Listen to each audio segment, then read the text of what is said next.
This is Carmelita Montoya Fox. Normally, she's either very happy or very serious. So, why is she sad today? Well, it's because you didn't click the red button. Make sure you click the red button and give her daily Sly Cooper videos to her YouTube feed. What are you doing? Click it! How's it going, everybody? Mulatto here, and people, before we start this video I have an announcement to make. I am planning a live stream of Sly Cooper next week. I will give the details and everything in the description down below, so stay tuned for that. It's going to be for charity, so stay tuned. It's going to be awesome. Now with all of this out of the way, let's go into the video. The Sly Cooper games are best known for the great storyline. The original trilogy is composed only with a great story. For us to tell a great story, there are a few moments that need to happen. We need to convince the readers of a real threat or danger. Let me put this with a good yet very weird example. When you look at the pirate anime One Piece, you have the main heroes, and there's a arc where they invaded a territory of Yonko. So these Yonko are considered the most powerful of all in the One Piece series. So for our heroes to actually perform a getaway, sacrifices had to be done. And I mean a literal death of a character. Someone died right there, someone died, and it was emotional as fudge. So with all of this in mind, what I'm trying to say is, although the Sly Cooper games is for kids, for us to fully understand the story, it is like peeling off an onion, each time facing a new layer. And each time we play the game, as our age goes by, we start paying more attention to detail. With all of this being said, let us begin at the night Sly will inherit the family book from his dad, the Thieves Raccoonus. Okay, at some point Clockwerk assembled a gang, the Fiendish Five, and they killed Sly's parents to steal the Thieves Raccoonus, because Clockwerk wanted to prove that without the book, the Coopers were nothing. And this begins the story of Sly 1. So, Sly is now an orphan. He meets Bentley and Murray, and he wants revenge. He wants to get the pages back. When we meet the first member of the Fiendish Five, Sir Riley the Frog, he says this to Sly. I'm ever so sorry. How sloppy of me not to finish the job. Obviously, we should have snuffed you out as well. Now, with these words, he's basically saying we should have killed you as well. Simple. Like, it is so awful. I just don't have words to describe this. Like, don't you dare be fooled by the cartoon graphics and the shiny colors, guys. This game has way more layers to it. However, for this video, our main topic will be SLY2, because that's where all the stuff goes down, yes. I did some research, and most fans prefer the second game, and this is something that I agree 101%, mainly because of the great plot. It is so incredible. And one other thing that really made the game pop was the incredible change in gameplay, the thief meter, the playable Bentley and Murray, the fact that you can explore the entire episode and not just random parts of the hub world, you know. Few clue bottles, although harder but fewer. Great soundtracks and much more. Everything done right. Screaming success, guys. Screaming success. With higher stakes, this story takes place 2 years after the defeat of Clockwerk in Sly Cooper 1. So right here we are faced with a time skip, showing how mature our friends got. Murray transforming into the Murray, Bentley going into the field, and Sly not being the arrogant kid he was in the first game.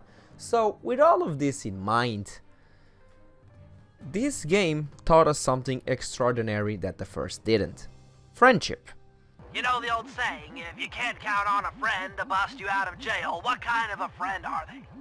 Truer words were never said, wizard. Aww. Please tell me I'm not the only one that cried or smiled when this scene happened. I mean, literally, with each phase of the game, the main idea of Sucker Punch was get you more involved. Each time something happened, you felt like a connection.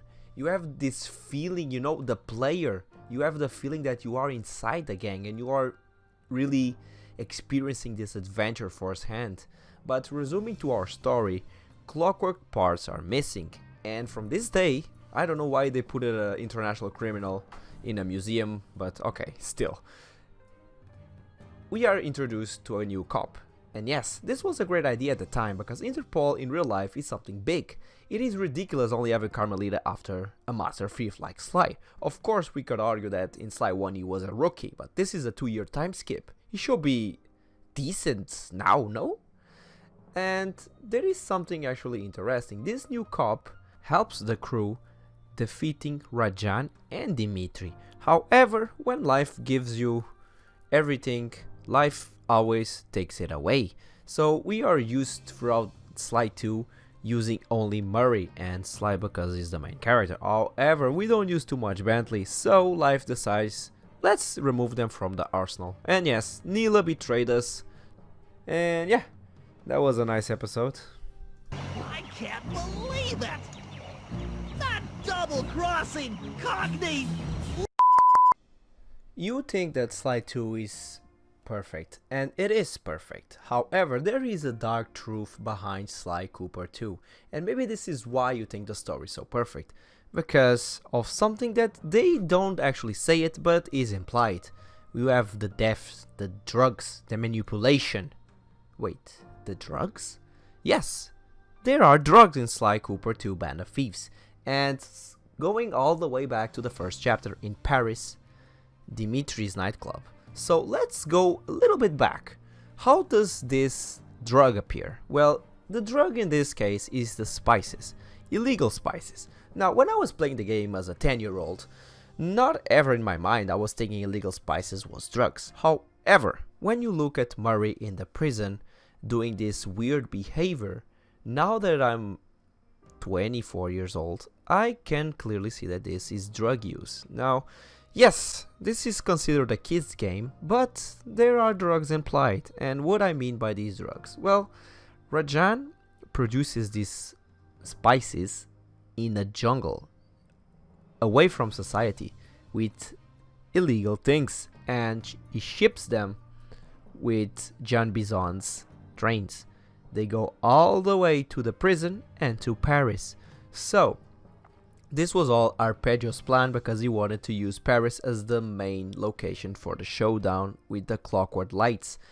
And Contessa is using these spices, these drugs, to hypnotize the criminals so she could get more money out of it.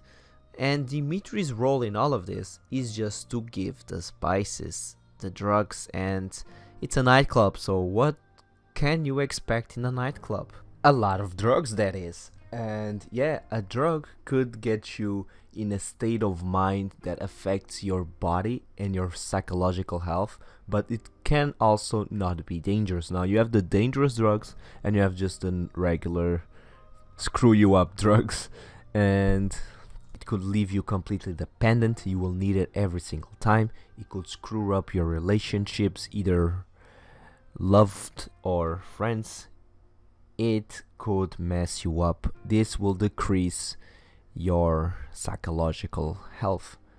And all of these are forms of harm, either from alcohol, marijuana, cocaine, any single thing is included in this list. But Joseph, how does this affect the Sly Cooper 2 Band of Thieves? Well, I am glad you asked. So, spices in this game is considered a drug. So, these spices don't resemble the strong things. For example, the most dangerous drug is considered to be heroin, and heroin gets you in this state of addiction. You're highly addicted to it. So thank God that after the prison, Murray never touched the spice in his life and really didn't miss the thing at all. And this spice is actually just a condiment. Of course, you could argue that, let's say for example, they used cocaine in the food. Of course, it's not the example here, but you'll be highly addictive to the thing, and after the prison you will always want the thing. But of course, it's a kids game, so they could not go that deep into the thing, you know. It's just a regular, I want to say, party pill. Let me go for example with Punisher or Donkey Kong or whatever party pills there exist. Personally, I tried a few.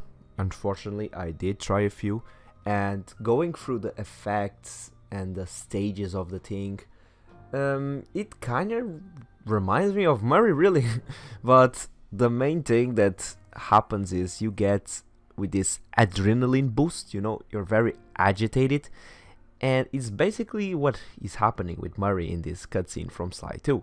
But with the amplifiers, you got yourself in this angry stage. So basically, you could say that we turned a party pill into something way more serious and way more dangerous. Something that gets you hostile and very frustrated. And that was the plan of Arpeggio. Use the lights that Contessa was testing in the prison to conduct this hate and giving Clockwerk immortality. It is very dark if you think about it.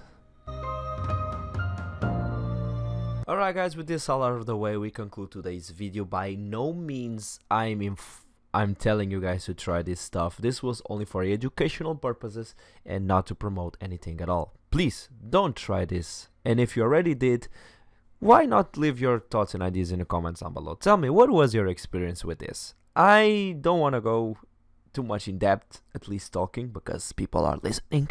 So I will just write my own thoughts in the comments down below. Also, make sure you stay tuned for the live stream. It's going to be epic. It's going to be for charity, by the way. So with this all the way, I'm SLY2, and I'll catch you guys in the next video. Peace out.